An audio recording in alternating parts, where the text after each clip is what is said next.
Hi, everyone. Welcome to another KE Report featured webinar as I am featuring Aztec Minerals. My name is Corey Fleck. I am the host of the KE Report. Please be sure to visit our website for daily commentary on the metals and mostly resource companies. As I mentioned, in today's webinar, we are featuring Aztec Minerals, traded on the TSX Venture Exchange under the symbol AZT, and on the OTCQB under the symbol AZZTF. I am chatting with the President and CEO, Simon Dyakowski. Now, this webinar is very much focused on the upcoming drill programs, two out of the company, one at the Tombstone Project in southern Arizona, another one on the Cervantes Project in Mexico. Both of these projects do have partners along with Aztec that are joining in on these really drill programs. As I mentioned, everybody can share your questions and ask questions by using the Q&A feature within this webinar. I will be monitoring those questions as we go through here. I will also be interjecting the odd question that comes in as Simon is presenting, just to give it a little bit more of a back and forth nature here. Simon, let's kick it off here. Please take us through a bit of these drill programs that are kicking off for Aztec Minerals, please. Sounds good. Thanks for having me on, Corey. And Aztec Minerals, just to give a brief overview of the company for those that aren't familiar, we're call ourselves elephant hunters. We have two projects in politically safe jurisdictions, one in Arizona in the US, southeastern Arizona, and a second project in Sonora, Mexico. I will be making some forward-looking statements, so please be cautioned, and the full disclaimer is available on our website to review. So as I mentioned, we're elephant hunters. We're a discovery-focused company. We're focused solely on politically safe jurisdictions in North America, and we're also focused on projects that are on private land. So both of our projects reside on patented land in the U.S. and on private land down in Mexico in Sonora State. As I mentioned, both projects, one in Mexico, one in Arizona. Cervantes is a 65-35 joint venture that we have with Kootenay Silver, and Tombstone is a 75-25 joint venture that we have with a private group out of the US known as the Tombstone Partners. We have made a recent gold discovery in Mexico. So after the company listed back in 2017, we discovered a zone at Cervantes known as the California Zone with a highlight intersection of 160 meters of 0.77 grams per ton gold. So a very attractive gold oxide discovery there.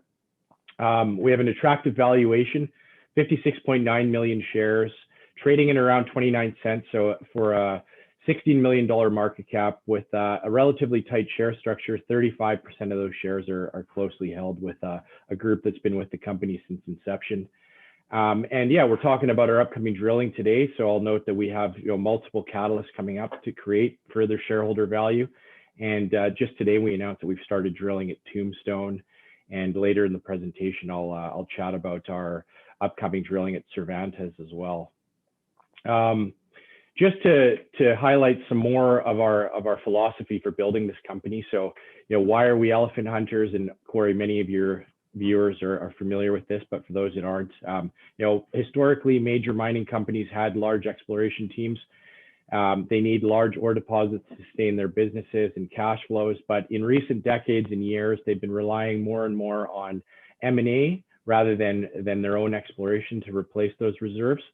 So the junior companies like us, we now dominate the exploration sector, and most of the expertise in making new discoveries resides within these companies. And when there is a successful discovery, the majors tend to pay large premiums to acquire those successful juniors, and it creates large gains and maximum shareholder value. Just to touch on why we're in North America. So, we feel that North America, the US and Mexico represent some of the best mining jurisdictions in the world, particularly the states that we're located in each of those companies for the combination of low political risk, good rule of law, reasonable tax, well-developed infrastructure, and still strong discovery potential at these projects and in these areas.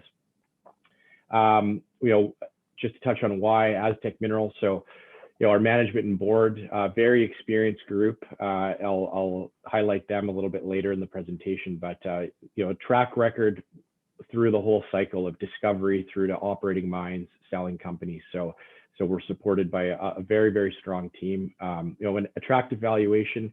We're by no means anywhere close to fairly valued, and I feel there's a lot of upside in our share price at this point with our upcoming news.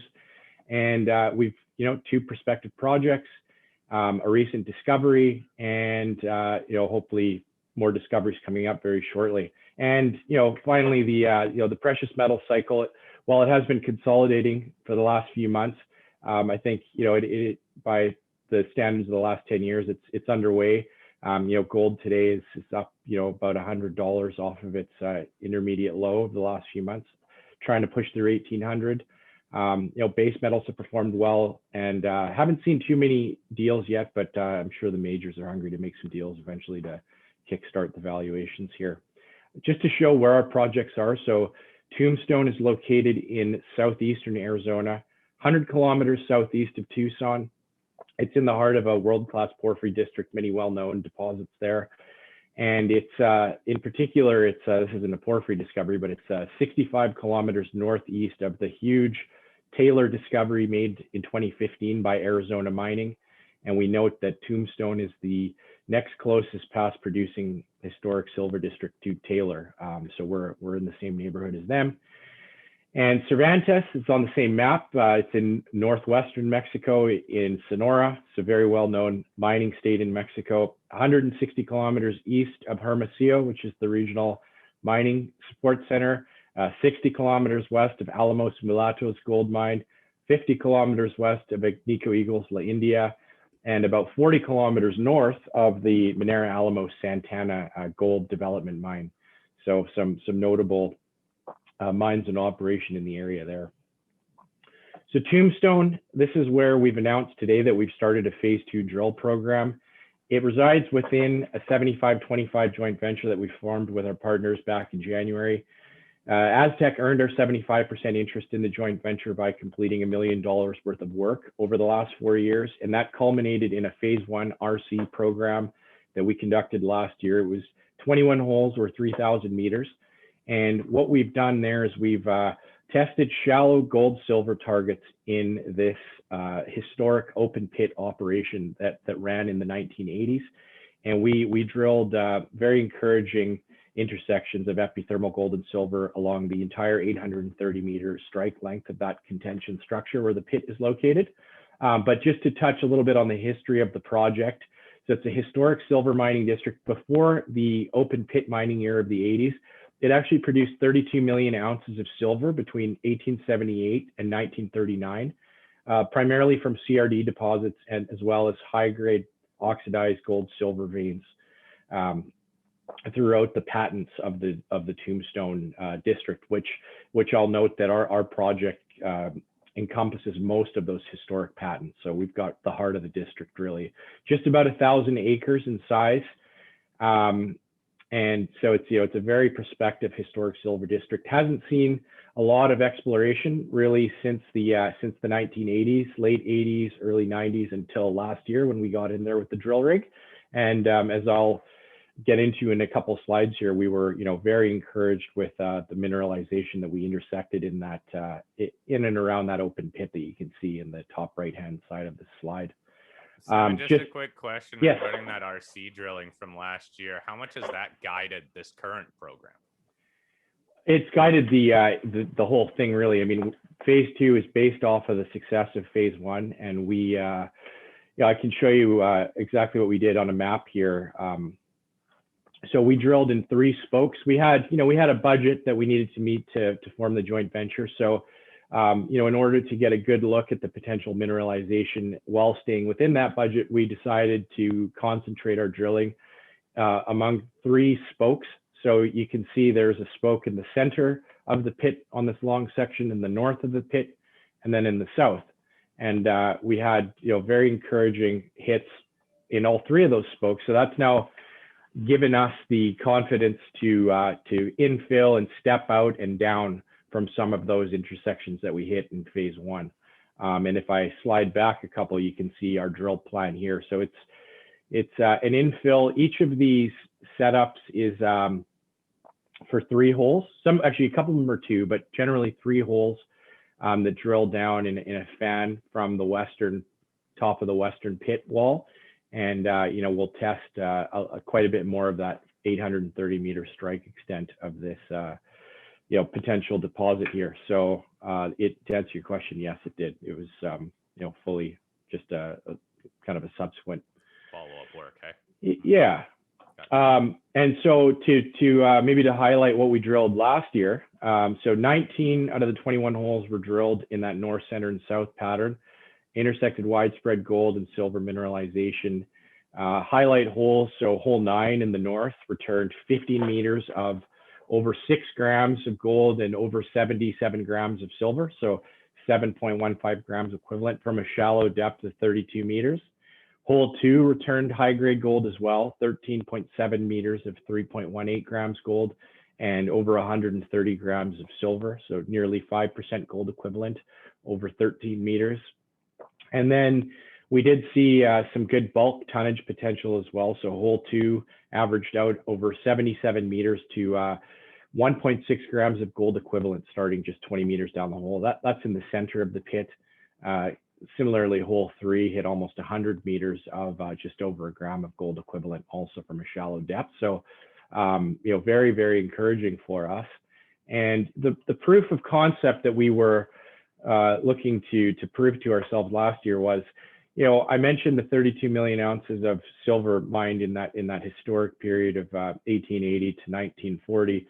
So that was, you know, very high grade, bonanza grade type hits that the old timers were mining. So we thought, you know, let's test to see if they've left over material that's, you know, wasn't maybe of top of mind back in the day, but would, you know, play well in an open pit heap leach type scenario in modern times. And so, you know, we intersected multiple workings through that drill program, and we're, you know, the mineralization reporting here was above and below hitting those workings. So the proof of concept was successful, and you know, that's why we're going to continue on and you know, start to work towards understanding you know, how big this deposit might be, the remaining mineralization. So Simon, are you guys viewing this as more of a bulk tonnage play then? But you did have some high grade there, but it sounds like, again, the drilling is more focused on a bulk tonnage scenario. Yeah, I mean, just the nature of the historic operation, it was, you know, it was an open pit mine. It wasn't underground, you know, underground mining. So, you know, it just happens to be that it's very shallow mineralization. So we're looking at seeing the whole picture, right, of the extent of the mineralization. So, for example, I've got it on a slide down here. You know, the key takeaways of what we've learned about the pit is that, you know, as you mentioned, it's a bulk tonnage situation that we're investigating, but looking at the grades and the remaining mineralization, they're actually, you know, higher grade than a typical heap leach in the area, which we note runs about 0.4 to 0.6 grams of gold. So, you know, that 77 meters of 1.6 grams, that would be, you know, 3 times higher than that in comparison. So, you know, think of it as bulk tonnage with high grade surprise potential. They clearly didn't mine out all of the high grade in the you know, early part of the last century. And we still have, you know, numerous indications that there's, you know, even higher grade than what we drilled, you know, potentially to be found. Some samples that we've, you know, picked off the pit walls, in particular this grab sample in the third bullet point here, that ran 23.5 grams of gold and over 3,000 grams of silver. So there's a lot left there is the point I'm trying to make. So, you know, on that note, we've started drilling today. So the rig came available for us a couple of weeks ago, and we moved quickly. You know, we've recently hired a new vice president of exploration. I'll go through his highlights in a subsequent slide here, but we were able to mobilize. We've got pads set up already, and we started drilling. You know, I think we're actually starting right now. So the rig moved on yesterday, and we'll have hopefully first results in about 5 to 6 weeks. By the end of May is our hope. So We've got a pretty good system of getting results back relatively quickly, just given that we ship our samples down to Mexico first and then up to Vancouver. We avoid some of the backlogs that other companies have seen, particularly in British Columbia. So sorry, I'm jumping around a bit here, but just to touch more on the bulk tonnage situation here. So the mine that operated in the 80s that we can see here, the contention open pit, we have some production records, and they indicated you have decent gold recoveries of around 75% gold, 60% silver with minor crushing. So all signs point to go for us here in terms of keeping going on this shallow situation. If you don't have any questions on that, Corey, maybe I'll start talking about our secondary target at Tombstone, which is a little bit deeper. Sure. Yeah, let's move on to that one. Okay, so many many investors and people that are interested in this project are interested in the fact that it's very, very close to Taylor, and this was part of the reason that the Aztec team was initially interested in acquiring this project, was that, hey, Taylor was discovered underneath a past producing silver district called Hermoso, and at a depth of 1.1 kilometers below the surface, I believe. There was some challenging metallurgy in the silver deposit near surface, and the team at Arizona Mining decided to follow up on some hits that were a little bit deeper down, and that yielded what is now one of the largest zinc deposits in the world at over 100 million tons at 10% zinc equivalent. And that company Arizona Mining was eventually purchased, well, just 3 years after that discovery for $1.8 billion Canadian. So it was a huge M&A deal during what was kind of a quiet time in the markets for mineral and mining investors. So very famous discovery. It led us, we're the next closest silver district, and similar host geology, and we actually have some historic drill records from Santa Fe Mining. They drilled a few holes at Tombstone, deeper holes below that layer that we were drilling into with our RC program, and we can see that they had some success in finding some CRD style silver lead zinc mineralization, particularly hole T8, which I'll show you on the map here. It's right on the top of our property in the north end. So that was drilled down to about 650 meters, and it yielded a result of 7 meters of 32 grams of silver, 0.6% copper, and a combined 9.1% lead zinc. So, a very compelling grade of CRD mineralization, and to the best of our knowledge, was not really followed up on. So we plan to later this year follow up on that hole and test another deep hole around it. And then since we've acquired the project, we've also done some extensive geophysical surveys. One of them that we did was ground source AMT, which is a deep sensing survey looking for potential conductive bodies. And we can see here, this is a kind of a pseudo section here, or a slice, sorry, of it's about I don't want to misquote here. I think it's 500 meters below the surface. So this magenta shows that there's below the pit, which runs north-south, there's two conductors, buried conductors. And so there's not been any deep drilling anywhere near those. So we've been drilling on top of them with short, shallow RC holes, picking off some of that gold and silver in the pit wall and below it, but nobody's ever gone deeper than that. So, that represents a separate target at Tombstone, and potentially a much different one, and it's very deserving of having a look through the drill bit. So that's going to be a phase 2B program, we're calling it.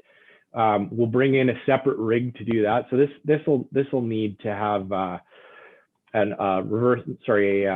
core rig, so it's quite a bit deeper. So we're looking at some 750 meter holes. 3 of them is what we're planning for now, to test these buried conductive targets. So 2 to test these 2 targets, and then 1 to test hole T8, the historic one, and see, if there's a different style of mineralization below the pit. So that could represent, a very, very compelling opportunity for investors that are, interested in chasing that comparison to Taylor. So 2 unique targets on this property, and both to be drilled this year.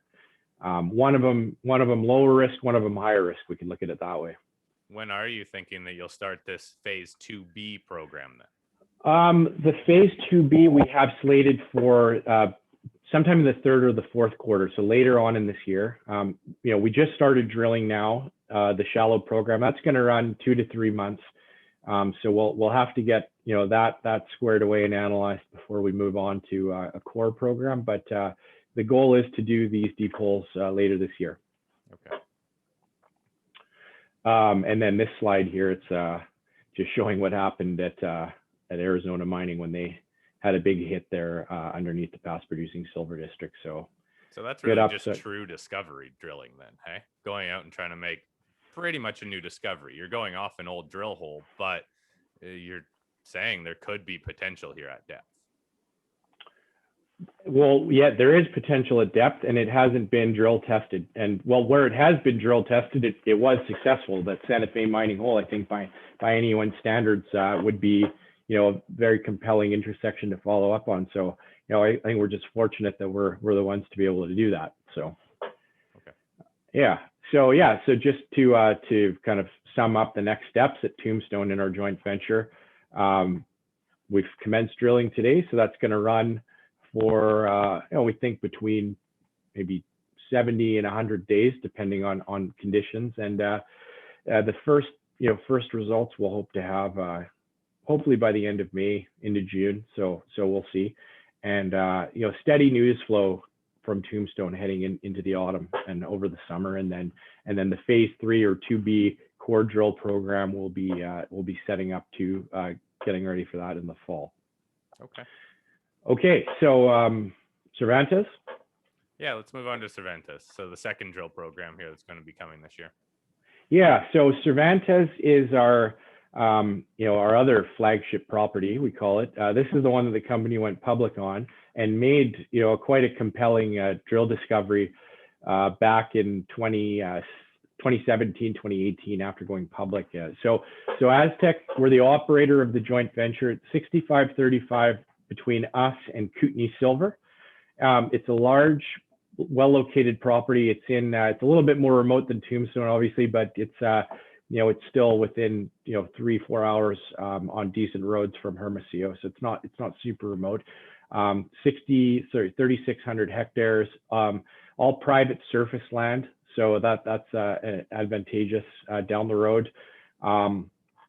It's a big project with numerous targets on it, and we've really only drill tested one target, and that's the California target. And that was identified by a giant golden soil anomaly that runs about 1 kilometer by half a kilometer across, and that anomaly averaged almost 0.5 gram of gold in the soil. So that formed the basis for the first drill program that was very successful back in 2018.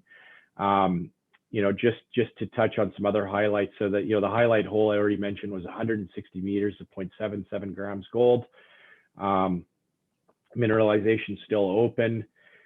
We've done some preliminary metallurgical test work on the drill core. Recoveries range between 75 and 87%, so that's positive. And it's a gold copper porphyry project. So we think we've just tapped into an oxide cap to a larger porphyry sulfide system, and we haven't yet had a chance to drill deeper into those sulfide targets. So that is something that we're going to be doing in an upcoming drill program. Has there been any historic deep drilling on this project? Not to our knowledge. So yeah, we don't. This will be the first look underground, and I'll show those deeper targets in a geophysical survey slide here in a minute. But this is just to show some of the numerous targets that we've got delineated, and really the California one's the only one that we've really spent much effort into drilling so far. And this shows some of the soil grids that identified those targets. Sorry, I'm jumping around the clicking here. So maybe I'll go to this slide next. So this gives the highlights of the plan view of the drilling that was done in 17 and 18. So you can see, the gold mineralization, very consistent in the 14 drill holes that were completed in the California zone. And we can see now on this slide that those were drilled into what looks to be an area of weak chargeability. And that could be due to near surface oxidation. So the copper's leached out and the gold has remained. And then we can see, so that's a 100-meter IP slice there. Now, if we look at 500 meters down, we can see the chargeability kicks up much, much higher. So that could be due to it being the sulfide mineralization below the oxide cap. Now, we haven't drilled it, so that'll be interesting to see if that yields a discovery. But it's a fairly compelling target, obviously, building off this initial discovery. Some highlights of that drill. So I showed you on the plan map, but just some of the numbers behind that. So, 160 meters, 0.77, 140 meters, 0.71, 120 meters, 0.63, 120 meters, 0.6. So, very wide widths of, potentially heap leachable gold. And, as mentioned, the production in the region is profitably done in many cases around that 0.5 gram level. So, that was huge for us. And we really haven't done any work on the project since this drill program and met work was done. So the second drill program that we're going to talk about here is coming up in the fall as well.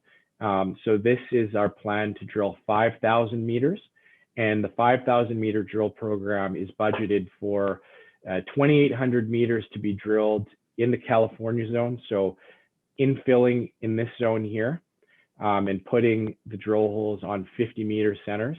So that can help us get a gauge on, on how much or how big that particular zone might be. So that's over half of the drill budget. Then we have 1,000 meters budgeted for, I'll jump up again to Purísima East. So this is an area of historic mining and a very, very strong gold and soil anomaly as well. So we have about 5 200-meter holes budgeted for that. We have 1 200-meter hole budgeted for California North. So that's north of that California discovery. So that brings us to 4 out of the 5,000 meters. And then we have 2 500-meter deep holes into this chargeability high. So that'll be the first look at the potential sulfide mineralization at depth. So that's the 5,000-meter program. We plan to kick that off hopefully in September after the rainy season in this part of Mexico concludes. So that'll be a busy fall for us. And just to summarize the catalyst, right? So we're drilling obviously Tombstone now. We'll be drilling Cervantes in the fall, and then we'll be drilling Tombstone again after that. Now, I'll note that for full disclosure, the subsequent 2 drill programs are subject to financing, but we can talk about the capital structure right now. We don't see that as a problem. So a good chunk of the drilling that we're embarking on now is prepaid. We have 1.3 million in the till, and we're fully funded to complete that next round of drilling at, this current round of drilling at Tombstone. The budgets for these programs are modest, I think, in comparison to some other projects. So, for example, the entire budget for Tombstone for this year is approximately 1.5 million Canadian, and it's 75-25 JV, so it's only 75 to us, supported by our partners for the remaining 25.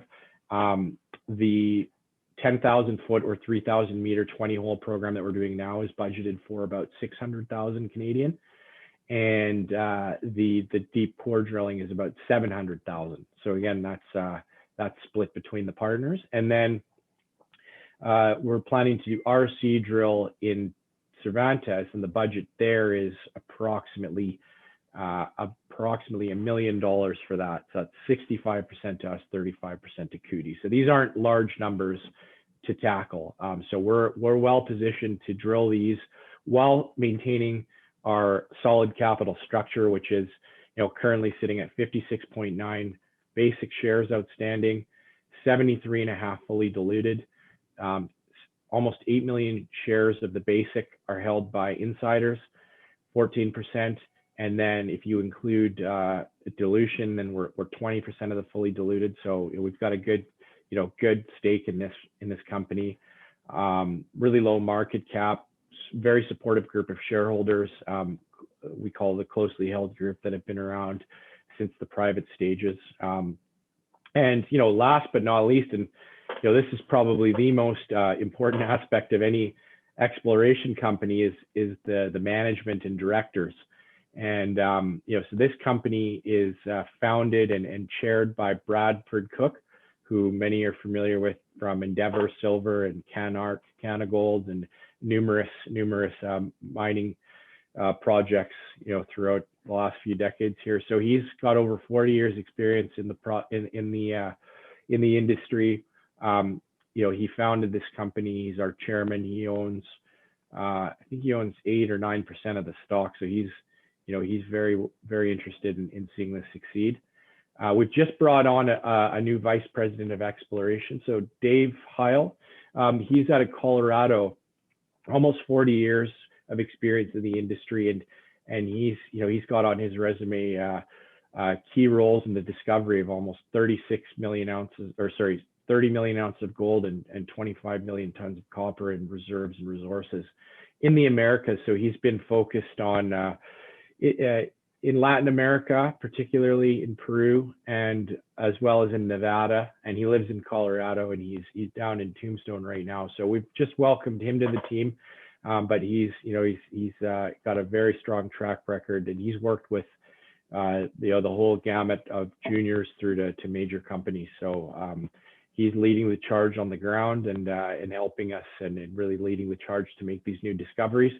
On the board, some notable names that many will be familiar with: Mark Rebliati, renowned geologist, porphyry expert, credited with a number of Hunter Dickinson Group discoveries, and recently inducted into the Mining Hall of Fame. Pat Veris, many know him as well. He's been associated with some big successes, including he was the founder and chairman of Western Potash, Boreal Metals, and Far West Mining.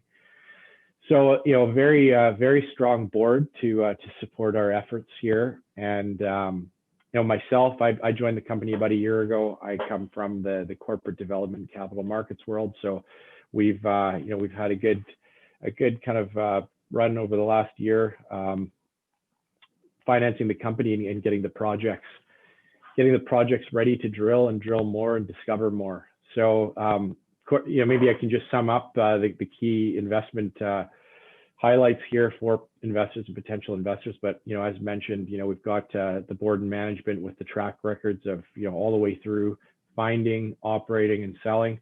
Market cap is 16, 17 million, lots of room to grow.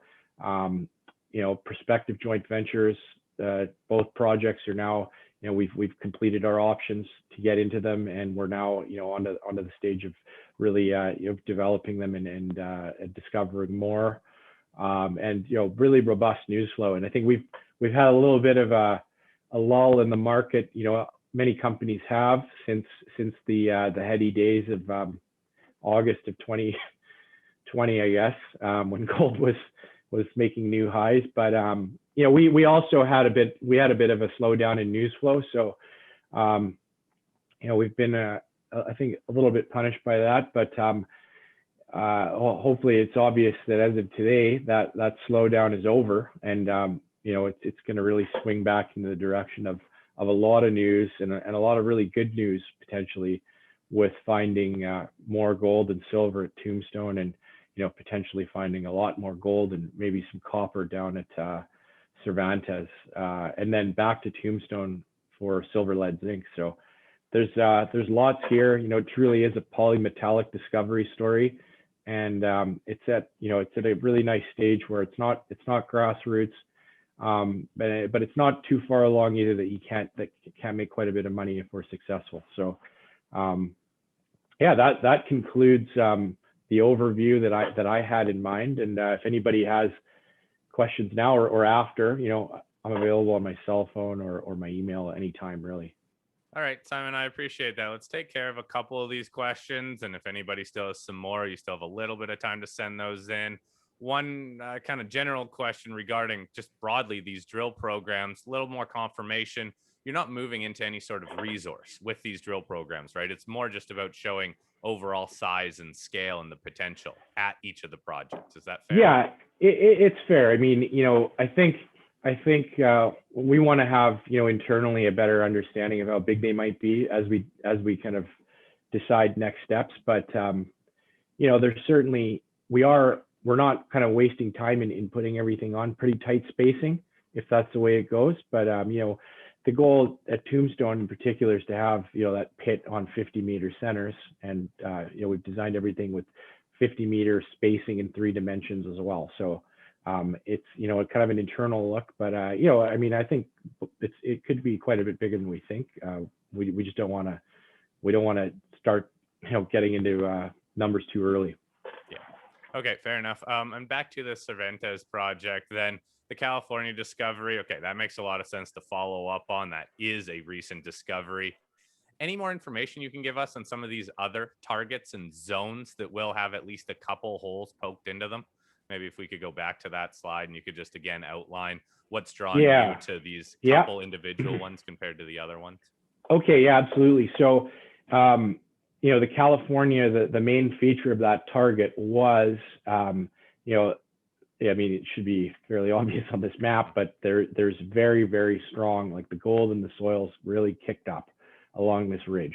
So we have a very similar situation down at Carissima East, where there's very strong gold in soils and at surface, and there's some historic adits and indications of some historic mining, very similar to the geology of California. So that just hasn't been drilled yet because you got to start somewhere, and we started with a fairly large program in 2018. So that's pure kind of discovery upside at Carissima East. Okay. And then California North, it's probably better to show you on this slide here, but California North is up here. And so this red line here, that's the boundary of this elevated golden soil through California. And the north, it extends north. And again, just through limited resources prior, we hadn't had the chance to put a hole in up there. So we're gonna see the northern extent of potential oxide gold mineralization at California with that hole. So that's about 1,200 meters of pure kind of exploration upside, and then the deeper holes, of course, are based on the search for sulfides. Absolutely, yeah. That deeper target's interesting too, but again, that comes later in the program. Another question that came in, just a little bit of clarification on the partners and their role in planning these programs. They're obviously sharing in the cost, but in terms of Tombstone, the private group out of the US, or Cervantes, Kootenay Silver, how much input do those teams and groups have on the drill plans? Yeah, so the partners at Tombstone, they're a private equity group, so they're good engaged partners. We're obviously we've just formed the partnership with them, but we discuss everything with them. They have some assets in the area, some industrial assets, so some good synergies with working with them. But they would be primarily financial partners, and then of course Kootenay and the Jim McDonald and the team there, they lend a lot of. They've had this project before, and they very robust discussions with them on targeting, and so they're more of they're obviously an operating exploration company, so there's a wealth of synergies there with discussing strategy and targets with them. So again, another solid partner to have on that project. Okay, another question then, even kind of tying into the partners too, is financing. So you even mentioned to get through all of those programs, the ones especially later on in the year, company would need to raise some money. What's the strategy in terms of raising that money, time frame wise? What are you thinking? Well, we're in no rush. Because we're fully fine for now. I updated that cash number as of yesterday. I like to be on top of the numbers, but I'll note that it's 1.3 million in the treasury, but we prepaid a lot of the drilling for Tombstone. Obviously we don't want to be raising money at a low price. you know, when you're forced into it. So we're not in any emergency. There are some warrants that will come in. So we think that, you know, potentially most or all of the drilling can be financed through the proceeds of those warrants. So, you know, there's no imminent plan to go to the market. We think we'll be fine with those warrants. Okay. So overall, then you can kind of sit back and let the drill results come in before being forced to raise any money. And even with warrant exercises, then you could finance the whole program through the whole year. Is there that many warrants in the money? Yeah, there's about 600,000 in warrants. So add that to what we have now, and then you know, obviously adjust for our obligations in those approved budgets. We're right there. So okay. Yeah. Well, Simon, I think that wraps it up. Thank you, everybody, for tuning in. Thank you for those questions. Again, there's Simon's email. There's Simon's cell phone. You can also email me, fleck@kereport.com, if you have any further questions, or even after watching this webinar, if you want us to follow up on any points of the drill program. Really just wanted to bring Simon on here, outline the programs, because that's really going to be the catalyst for this year, is the drilling at both of these projects, and expanding off of that California discovery and even making new discoveries on both projects. Simon, I appreciate your time. Thank you for taking time. And again, everyone, keep in touch and let us know what follow-up questions you have for the company. Simon, appreciate it. Have a great rest of your week. Thanks, Corey, and thanks everybody for tuning in.